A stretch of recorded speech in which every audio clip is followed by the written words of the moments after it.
моите реакcije, мене ми е адреналинот не знам на колку дигнат. Од вчера особено, се разбира целиот овој период, не се работи за 2 дена и 3 дена, се работи години наред. Меѓутоа, ова вчера што го слушна целата јавност, на кој начин се уништуваат човечки животи, на кој начин се скриваат убиства на невини луѓе кои што не значат апсолутно ништо за тие луѓе кои што разговараат за губењето на тој млад живот.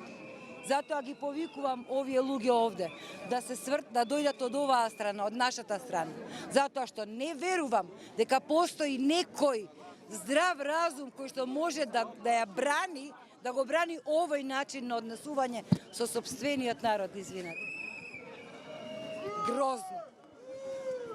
Јас не знам што треба да направам. Треба да побарам азил некаде во некоја друга земја, да ги повикам сите овие луѓе да побараме заеднички масовен азил, затоа што немаме држава, затоа што мојата татковина не ја чувствувам веќе како моја татковина. Каде моите деца да прават, да раѓаат деца и внуци, каде да растат тие внуци? Да ќутат, гледаме дека крадат, гледаме дека убиваат, гледаме дека сокриваат, гледаме дека прават местенки. Ама ја ги си ќутам, јас сум послушен за да преживеам. Страшно.